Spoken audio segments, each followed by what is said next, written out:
Hello and welcome to the second part of a series of videos aimed at developing the Bomberman-style game in vanilla JavaScript, using the canvas element. In the last video, we set up our development environment, built the battle stage using a tile map, and drew it to the screen along with a HUD display. Furthermore, we got the Bomberman walking around the screen, and applied the necessary collision, preventing him from walking through walls. In today's video, we'll continue where we left off, and let our Bomberman now place bombs as he travels around the stage. We'll set them to detonate after a few seconds, and in turn make any neighbouring bombs explode, causing a chain reaction. And to spice things up, we'll also randomly fill the stage with soft blocks, which can be destroyed by the bombs too. And finally, these bombs are deadly to the Bomberman as well, so we'll be adding his death state for when he comes into contact with the bomb's flames. My name is Anthony, and why don't you join me in my corner of the web, where I like to build stuff in the browser with the latest technologies. To kick us off, I'm first going to install the npm development dependencies supplied with the template before continuing any further. This will provide some helpful formatting and styling choices, helping to keep our code clean and highlight any obvious issues. We'll open up a terminal window, and in the root of the project folder, run the npm install command, which will do just that. After a few seconds, we should now have a nodes module folder in our project, letting us know all is well. Once done, we'll close the terminal window. With that out of the way, let's jump back into the code and explore what's required to provide our Bomberman character with the ability to drop bombs. If we open up the Bomberman class, we're currently using a local copy of the collision map array from the constant file. Moving forward though, we want to keep this data isolated to one owner if we can. So I'm going to remove this line and instead forward on a reference to the array created by the level map class. We're doing this to ensure we're sharing the same collision data between both classes. More on this later in the video. Back in the battle scene class, we'll add a new argument to the Bomberman constructor and pass on the level map's collision map property. Let's also add this to the Bomberman's class as stage collision map and re-add the local collision map property, but this time setting it to the reference of this new parameter. With the collision map now being shared, we can go ahead and look to understand what's required to manage the bombs and their placement. Referring back to the original game for a moment, as the Bomberman walks around the stage map, when the player presses the necessary action button, a bomb will be placed underneath him. Note that this is placed aligned to the tiled grid size, rather than directly at his position. Once this bomb is placed, no further bombs can be dropped until the previous one explodes. This is because players, by default, are only allowed to place one bomb simultaneously. However, this value will normally increase as the game progresses, by picking up power-ups, but that's a topic for another video. The bombs themselves have 3 unique graphics frames, and we'll use them to flip-flop back and forth for its animation. This animation will continue for around 3 seconds before the bomb explodes. Also, once placed, they behave like walls and are therefore impassable too. In regard to their explosions, we'll tackle them a little later, but for the moment we have enough to get us started. At the top of the Bomberman class, we'll begin by adding a couple of variables, the first of which is bomb amount. This represents the maximum number of bombs the player can place at any one time. We'll set this to 1 for now to replicate the behaviour of the original game. The next property is available bombs, which we'll set to the above property, as we always want this value to be the same by default. This will be a live counter of the bombs the player still has available to use. We'll be decreasing and increasing this value as the bombs are placed and removed from the game. Next, in the handle general state function, let's add a check to see if the player has pressed the necessary control input for placing bombs, so that we can fire an event when they do so. We'll use the control object from the input handler module and use its isControlledPressed function, passing on the player's ID property and the action constant value from our game's controls lookup object. This function will simply check if this player's action button or key has been pressed, and if so, we'll call a new function called handleBombPlacement, which will handle this event. Inside this new function, before we can go ahead and add the code that places bombs, we'll first have to ensure the player has any bombs available to drop. So, if their available bombs property is 0 or less, we'll guard against this event and therefore return out of the function early.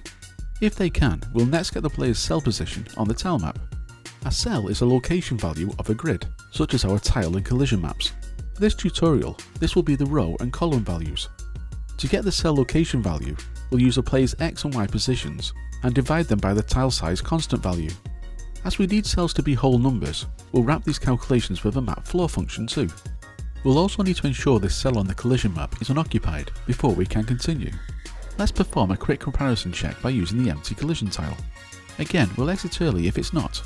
If all is good, we can reduce the available bombs property by 1, and then call the new event function onBombPlaced, which will take the player's cell and time objects. This new function doesn't exist yet, so where does it come from? Well, this is part of a new pattern and class we'll call the bomb system, and this will manage all the bombs in the scene. So let's create a new folder called systems in the game folder, and add a new file called bomb system. Here we'll use the entity snippet from the template to create the basic structure of the class, and naturally rename it accordingly. Although this isn't going to be a normal entity, so we can safely remove the entity reference, removing any of its inherited code, and its position parameter in the constructor. Instead, we'll add a bombs array to hold all the eventual bombs, and just like the Bomberman class, we'll add a parameter and local reference to the stage's collision map, which we will naturally use to inspect the collision array. We'll then add a for loop in each of the main update and draw functions that iterate over the bombs array, calling each of their individual update and draw functions, passing on any necessary dependencies. Next, we'll add two new functions, one called add, which will add a bomb to the bombs array, and one called remove, which as you can guess will remove the bomb from the bombs array. Notice how these use arrow functions, as we need to scope the this property to this class, as we'll be passing these functions onto other classes who wish to interact with the bomb array. Funnily enough, the add function would be the function we're passing on to the Bomberman class to fulfill the onBombPlaced function call. So let's head back to the battle scene class now, and instantiate a reference to this new class in the constructor. We'll do this above the player reference, as we need this to be created first. Then we'll add its update and draw functions to the scene's draw and update calls, passing on any dependencies. And finally, we'll pass on the add function to the Bomberman class too, while indenting the code a little so that it's easier to read. Okay, to complete the chain, we'll jump back into this class and add an onBombPlaced parameter to the constructor, and set this function reference to its own local property, so that we have access to the bomb system's add function here. Back in the bomb system class, let's move on to finishing this add function now. We'll first add the cell and time parameters, as we know we're passing these on from the Bomberman class. The next task is now to add the new instance of a bomb to the bombs array, which we'll do with the push function. But we don't currently have this bomb entity to add, so let's go ahead and add that next. Let's start by adding a new bomb file and class in the entities folder, and again using the sdcec snippet to give us the usual code structure. However, as this entity is instantiated from the bomb system class, we don't need to inherit the entity class or its construction. Instead, we'll add the parameters we know we have already. The cell, which we know is the position of the tile map, time, which is the time object, and finally, an onEnd event function, which will be the remove function reference from the bomb system class, and will be called when this class is ended, or rather, when it needs to be destroyed and removed from the bomb array. Let's go ahead and set the cell and onEnd arguments to their own local properties, and continue to flesh out the class. We'll start by retrieving the bomb image data, which we know is included in the stage image, and set the animation frame to 0 by default. Speaking of animation, we'll need a few constant values to continue for both this and the entity itself. So let's add a new constant file called bombs, and add a number of new values. The first is base frame, which is the first bomb frame on the stage image, which will give us a starting frame to base all the other animation frames on. A fuse timer, which is the amount of time in milliseconds we want the bomb to wait before it explodes. Then we'll add all the animation details. As the animation is simple enough, we're not using the usual frames or animation objects here. We'll split the animation and frame delay, and use a numbered index instead. We'll now use the constant values in our bomb class, and set both the fuse timer and the initial animation frame timer using the current time's previous value, while adding the correct window for them to expire. We'll keep animating the bomb until the fuse timer expires, and then remove it from the bomb's system array. So let's add two new functions called update animation and update fuse in the main update function to cater for these conditions. The animation function is the usual affair, where we'll check if the current timer is higher than the current animation frame delay timer, and if so, we'll increase the animation frame by 1. We'll also see if the animation frame is higher than the length of the animation array, and reset it back to 0 if so, making the animation loop, and then reset the animation timer to the next frame delay to start the cycle off again. For the update fuse function, we're simply checking to see if the current time is higher than the fuse timer, and if so, call the onEnd function, which we know will remove the bomb instance from the bomb system array, therefore removing it from the game. Finally, for the draw function, as we're using the stage image file for this entity's frames, we'll use the draw tile function from the template and use the necessary constant and animation values to draw the correct frame to the screen. We'll pass on the context and image data, and then use the base frame constant value and add the animation frame value from the bomb animation array. We'll then use the cell object and the tile size constant value to apply the correct positioning, aligning it to the tile map grid. And we're done. So let's go back to the bomb system class and complete the add and remove functions. We can now simply push a new instance of the bomb entity to the bombs array, passing on the cell and time objects, along with the remove function reference. In terms of the remove function, let's do that next. We know the bomb entity will pass on its own reference as an argument, so we'll first find its index in the bomb array using the index of function. If this is 0 or higher, we know it exists in the array, and therefore we can use the splice function to remove the instance from the array. And with that, we're at a good point to check what we've achieved in the browser. If we press the action button or key, the Bomberman will now place a bomb at the cell closest to him on the tile map, and after 3 seconds it will be removed from the game. Great stuff, exactly what we wanted. However, we do have a couple of issues at the moment. Firstly, he can walk through the placed bomb, which we know from the original game shouldn't be possible. And secondly, and possibly even worse, once the bomb has been removed, we're unable to place another. Rubbish. Okay, let's jump back into the code and fix these before moving on.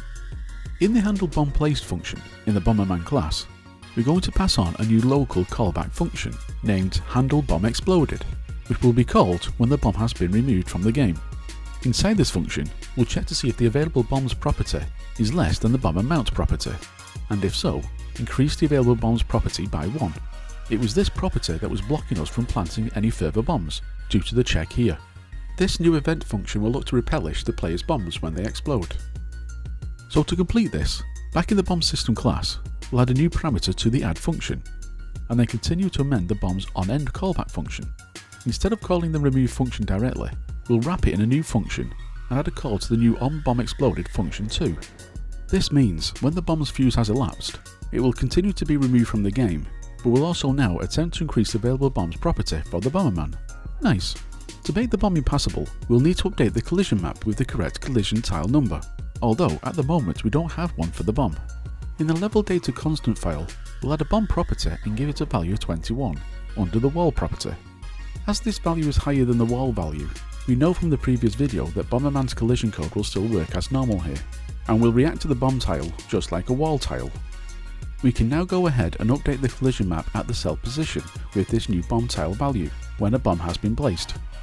As we've now changed the collision map, we'll also have to do the reverse when the bomb is removed.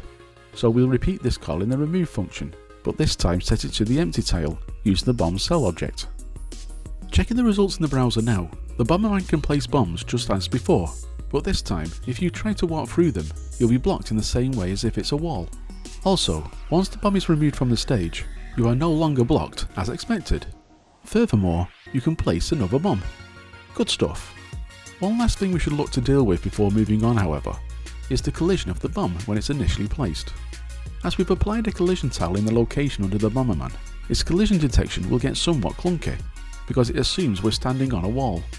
For this reason, we should look to accommodate this situation. Back in the Bomberman class, we'll add a new local property called lastBombCell. This is designed to hold the last location where a bomb was placed, so initially we'll set it to undefined. Then in the handle bomb placement function, we'll set it to the player cell object, copying its values. Next, in the getCollisionTile function, we're going to override the actual collision tile with an empty value if the lastBombCell property actually contains a location, and its row and column values are the same location as the tile we're passing in. Ultimately, we've nullified the code we've just written, removing any collision from the last placed bomb. So why would we want to do that? Well, let's move on for a moment. In the main update function, we'll add a call to a new function called resetLastBombCell, which, as you can expect, will attempt to set the lastBombCell property back to undefined, and therefore enabling the collision on the last placed bomb. In this new function, we'll first ensure this property has a value before continuing. We'll next need to find the cell the player is currently at in the collision map, so we'll copy the code we wrote above that does that here. Now we want to ensure the player is no longer on top of the bomb we just placed, so if the last bomb cell value is different from the player's cell position on the map, or the last bomb cell is no longer a bomb collision tile, we'll reset the last bomb cell property, setting it to undefined. So hopefully you can now understand what we've achieved here. While the player is at the same location as the last placed bomb, we're ignoring the bomb's collision until they have moved away from its location, or it has exploded. Let's jump back into the browser and see if we've accomplished what we've set out to do. Now when the Bomberman places a bomb, we're initially freely able to walk over it, choosing any direction we want to move. Once we move away from it, however, the bomb's collision kicks back in, and we're again unable to pass through it.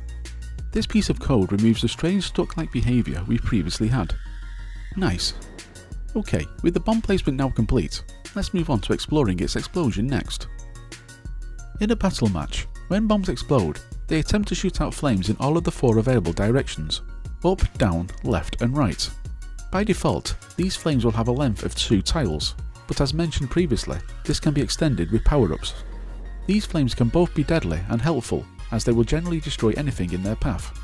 For example, if the player occupies the same cell of any of these flames, it will unfortunately be an instant death, removing them from the game.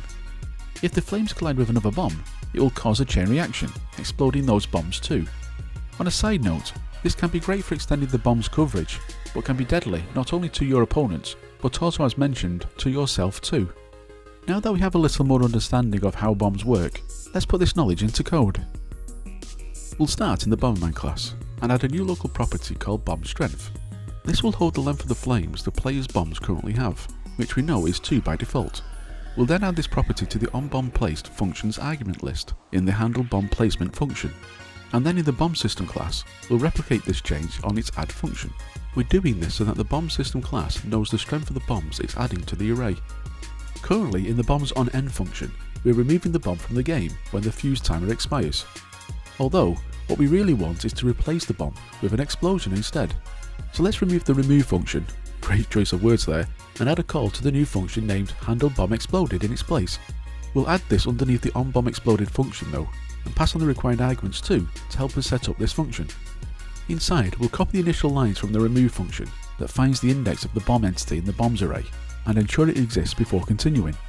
If it does, we're now going to call a new function called getFlameCells, which will check the necessary stage tiles and retrieve the cell locations that should contain the flames for the explosion. We'll pass on the bomb cell property for the start location, its strength so that we know the range length, and finally the time object. For this function, we'll rename the parameters accordingly.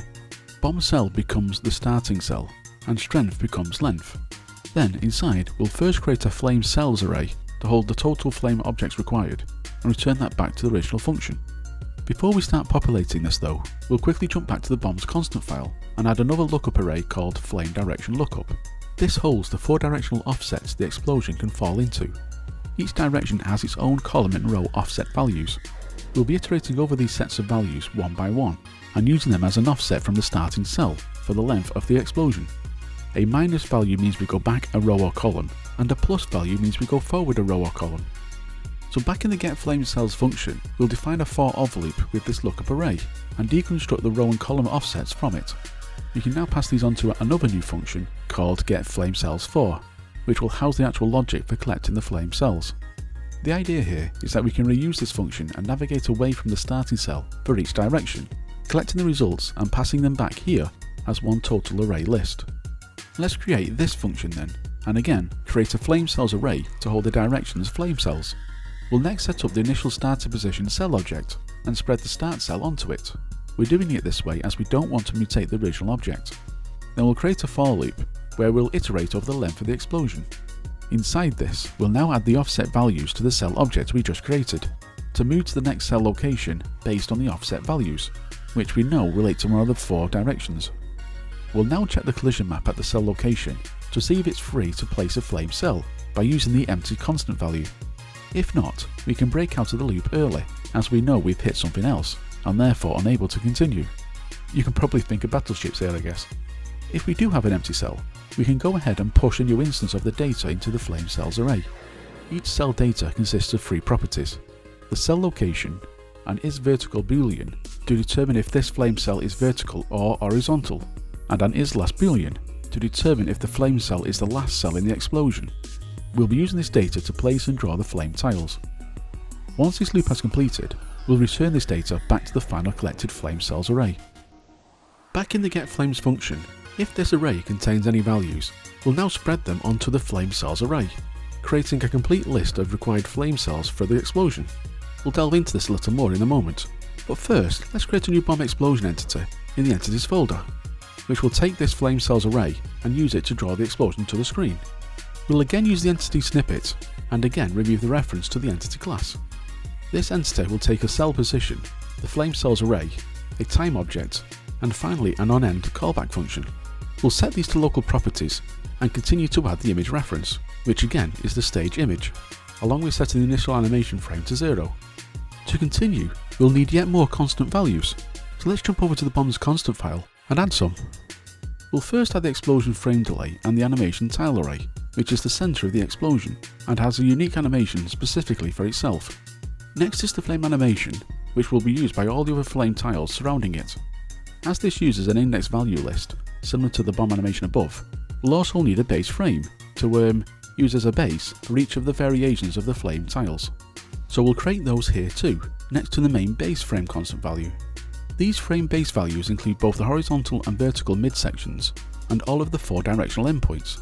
Just for reference, if we bring up the stage image file, hopefully you can see how these numbers relate. Notice how they all use the original base frame constant value as a starting point, and then we're simply finding the first tile of the animation for each of these base values. The flame animation array will be used as an offset for the animation frame, as they all have 4 frames of animation and follow the same animation sequence. Back in the bomb explosion constructor, we can now set up the animation timer as normal, using the time object's previous value along with the explosion frame delay constant value. Let's continue to set up the animation code and add a new function in the main update function called update animation to contain the animation logic. If you've seen any of my tutorials, this is the usual affair. We'll first check to see if the frame's animation timer has elapsed using the game's time object.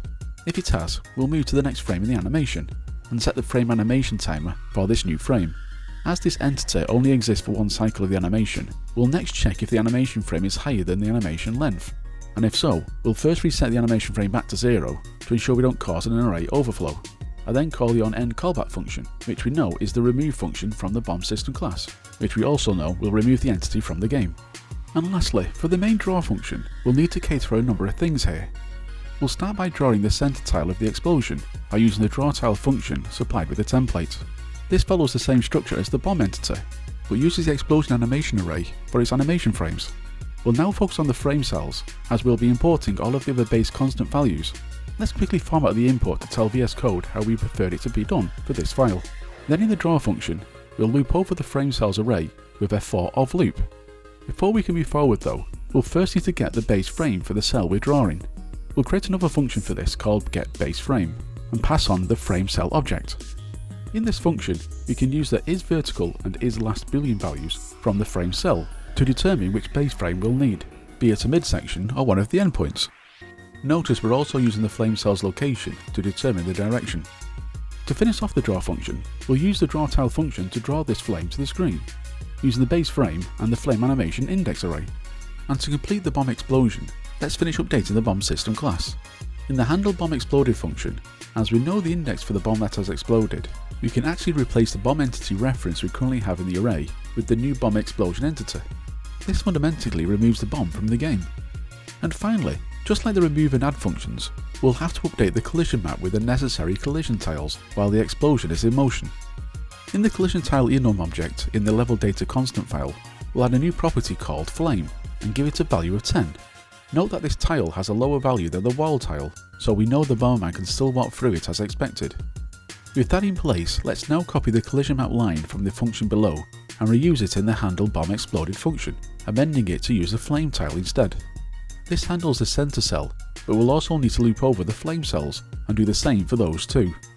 So let's add another for-of loop and set each of those cell locations on the collision map to the flame collision tile also. Likewise, we'll need to reverse this when the explosion has completed. In the remove function, let's first change the bomb parameter to bombExplosion to properly represent the entity being passed in, and then go ahead and copy the for loop above, but this time use the bomb explosion reference and the empty collision tile. And with all that hard work out of the way, I think we can finally take another look in the browser to see what we've achieved. Once a bomb has been placed on the stage and its fuse timer has elapsed, the bomb will explode as expected.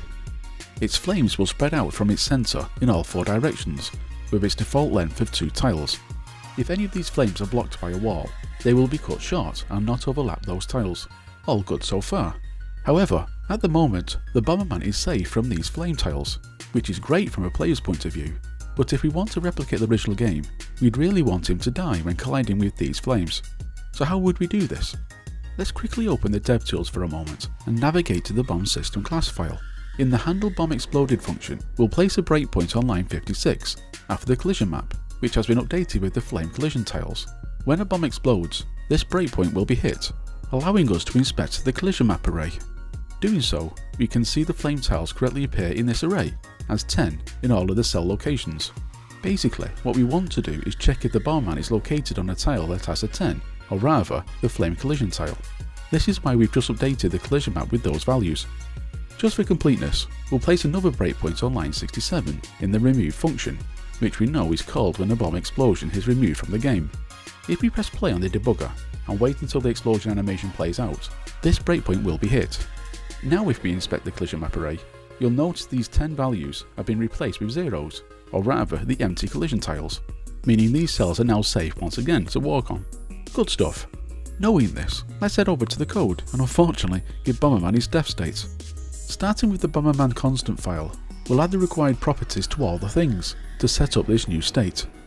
Firstly, a new property in the Bomberman state type enum object named def, and then add the necessary animation frames to the frames map object. And finally, the unique def animation array to the animations object. Notice this has a -1 frame delay in the last frame, as this recognises the animation ends at this point and does not loop. Then, back in the Bomberman class, we'll set up the new state in the states object, adding the required properties and functions replicating what we've done previously. Let's set up the init and state functions next, starting with the init function. Here, we'll simply reset the velocity property to 0 and set the animation to the new def animation array. Then for the state function, as the state literally just plays out the animation and nothing else, we'll simply wait until this has completed before resetting the player entity. We'll do this with a new function called reset, funnily enough. We'll add this function near the top of the class and continue to add any property we feel should be reset when the player dies, such as the animation, direction and velocity. However, what we're missing is a way to reset the player's position. We could just go ahead and hard code this, but rather than do that, especially as we'll be using this class for multiple coloured Bombermen in the future, we'll add a new class property called starting position in the constructor and spread the initial position onto it. Then in the reset function, we'll simply reverse this back to the position when the player dies, moving him back to the top left hand corner of the stage. Lastly, we'll use the change state function so that we can revert back to the idle state. With that, we've completed the death state for the Bomberman, but now we need to add the logic so that we can transition to this state when the player collides with a flame collision tile. In the main update function, I'm going to replace the reset last bomb cell function with an update cell underneath function instead. We'll be moving this call to this function, so let's add it and then do that next. The idea here is that both the flame collision and the reset last bomb checks rely on the player's current cell, so it's best to consolidate them into one function in an attempt to contain repeated logic. In that mindset, we'll go ahead and move the player cell check we have in that function and move it to this one, so that we can share it between any calls that need it, which at the moment is the reset last bomb cell. Let's now add a call to a new function called check flame tile collision and pass on the player's cell and time objects. Here we'll check to see if the player is not currently sitting on the flame cell using the get collision tile function, and also if they are in the death state. If not, we know the player is safe and there is no reason to continue, so we'll exit early. Otherwise, we can go ahead and transition to the death state. Jumping back to the browser after these changes, the Bomberman can still drop bombs as expected, but if we now see in the range of the flames, he will die, causing the death animation, where he'll be reset back to the top corner of the screen. Nice. Okay, let's have a little fun now, and allow the Bomberman to place more than one bomb at a time, so that we can explore chain reactions. Returning to the Bomberman class, we know that changing the bomber mount property will allow the player to place more bombs simultaneously. Let's change this to 5 for now, and then move on to the bomb system class to explore how we can cause chain reactions. Okay, we'll go ahead and amend the return value in the get flame cells for function to an object, moving the flame cells array to a cells property, but now also including an end cell property, passing on the cell property.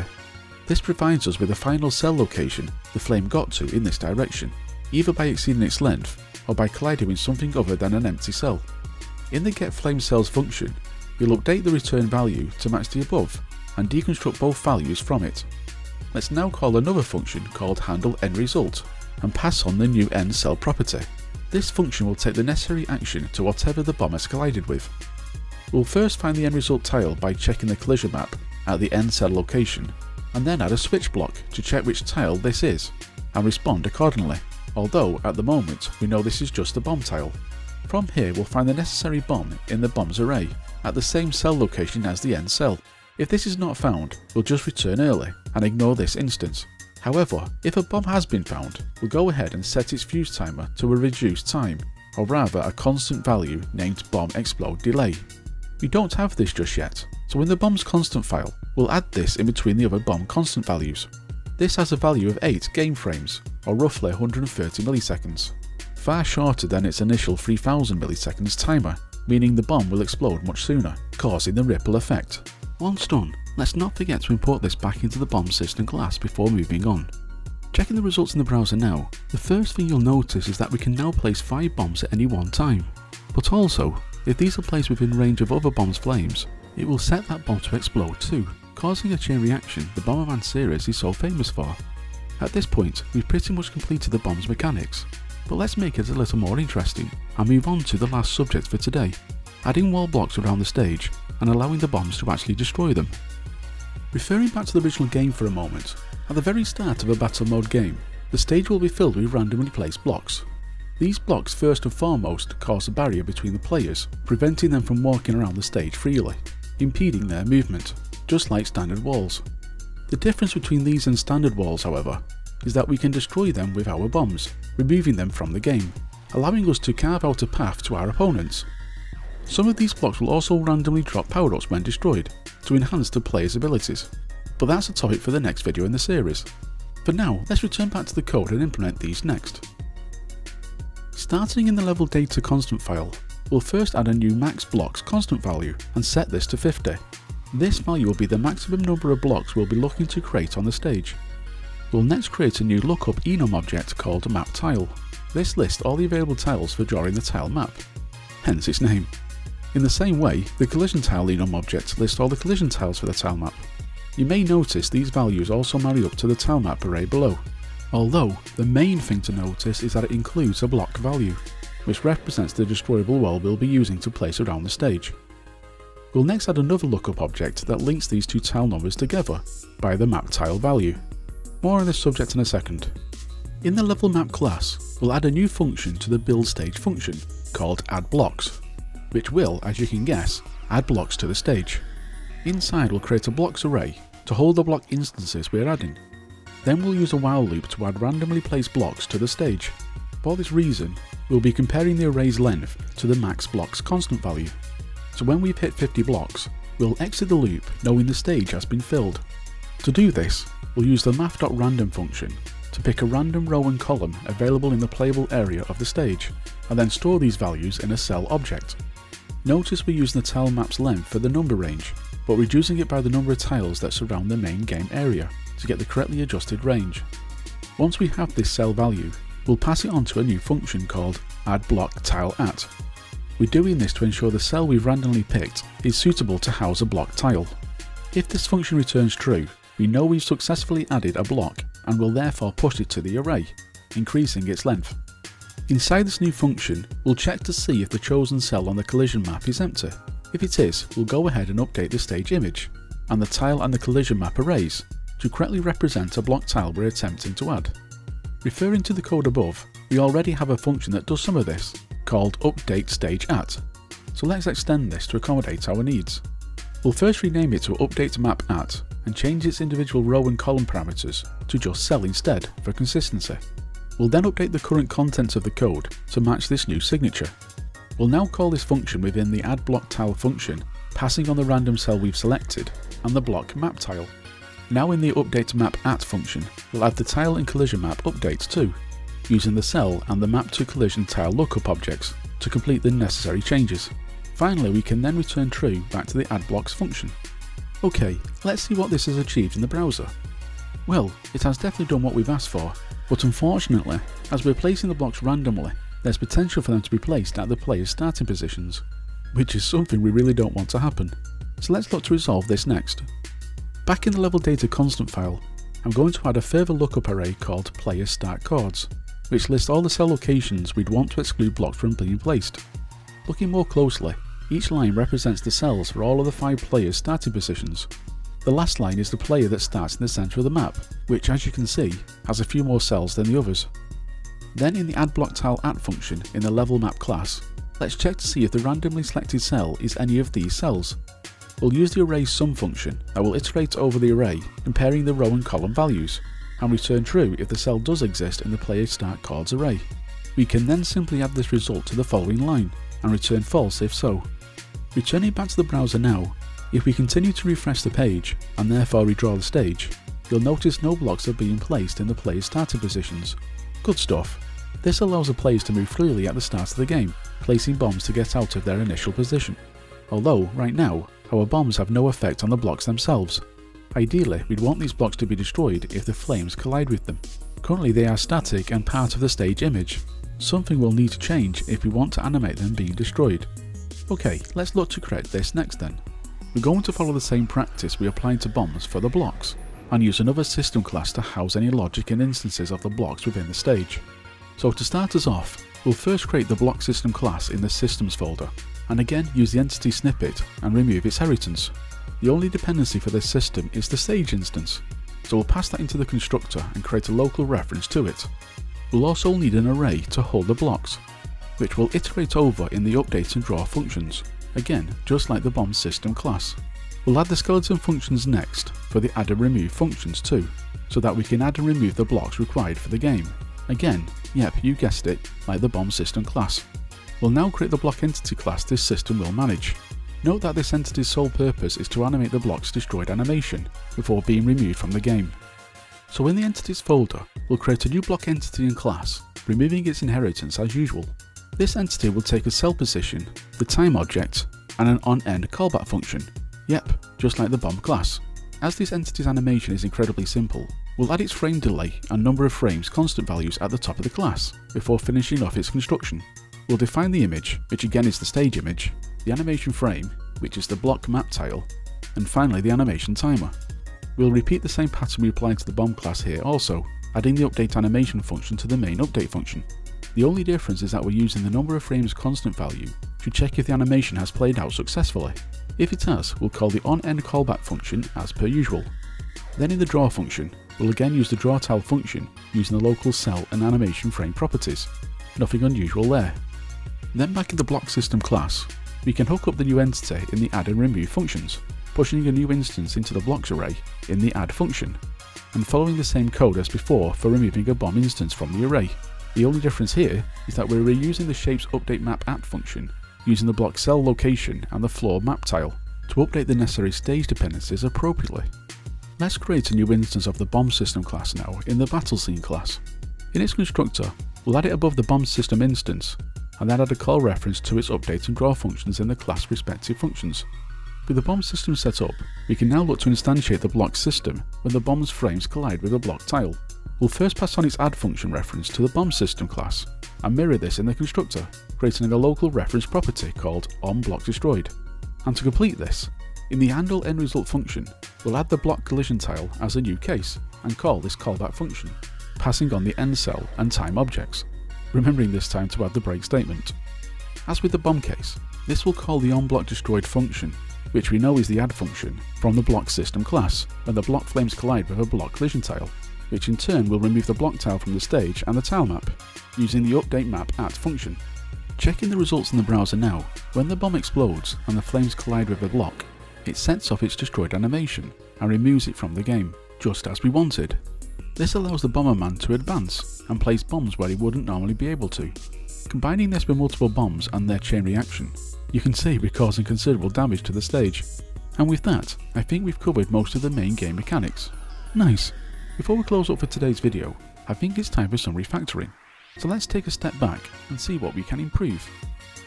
To start us off, we're going to rename the level map class to stage instead. I've wanted to do this for a while, as this name is far more suitable for its contents. And while we're here, we'll also clean up the inputs for the level data file. Then in the battle scene class, we'll update any references to this file too. Next, we'll look to consolidate the reset velocity changes in the Bomberman class into one place for consistency. We'll add a new reset velocity function above the other reset function, and set the x and y values to 0 individually. We'll do it this way so that the velocity object doesn't lose its original reference. Now we'll just update the reset and the state_ini functions to use this function, rather than resetting the velocity object directly. Following the same theme, if you look at the block system instance, we're currently passing the complete stage instance into it. However, if we check the code, we're only using its updateMapAt function. So rather than bleeding functionality unnecessarily from this class, which could potentially cause us issues, we'll just pass on this function directly, and mirror the change in the block system class, calling it updateStageMapAt, passing it onto a local property, not forgetting to update the call to it in the remove function. We'll change this function to an arrow function now too, to ensure we capture the local list reference. And for the last refactor for today, we'll continue with the same principle. At the moment, we're currently passing around the stage's collision map array, which is generally seen as bad practice, as it leaves it open to abuse and possible code repetition. To counter this, we're going to add a new function called getCollisionTileAt, which will return a collision tile from the collision map array at a specific cell. We're now able to guard against any failures when reading this array too, so we'll add a null collision check, and if we get undefined, we'll return an empty collision tile instead. Now in the battle scene class, we're going to change the collision map reference to this function reference instead. Starting with the Bomberman class, we'll mirror the change in the constructor, calling it getStageCollisionTileAt, and mapping it to a local property. Then we'll swap out any reference to the collision map to this function, passing on the necessary cell property. For example, in the getCollisionTile function, we'll swap its tile parameter to cell. Unfortunately, we're unable to replicate this for the bomb system class, at least for today, as this class actually mutates the collision map array, as you can see here in both the handle bomb exploded and remove functions, so we'll come back to this one in another refactoring session. So for one last time today, let's see if the game still works after our refactors. And thankfully it does. The bombs and their explosions still work as intended. Good stuff. So that's where we'll call it today. As you can see, we've pretty much completed the game's main mechanics now. So in the next video, let's actually make this a battle match by adding the other players, power-ups, and applying the game state, which we'll use to update the HUD at the top of the screen, showing who is currently winning. But that's where I'll sign off for now. Thanks for watching, I'll hopefully see you in the next one. Ant out.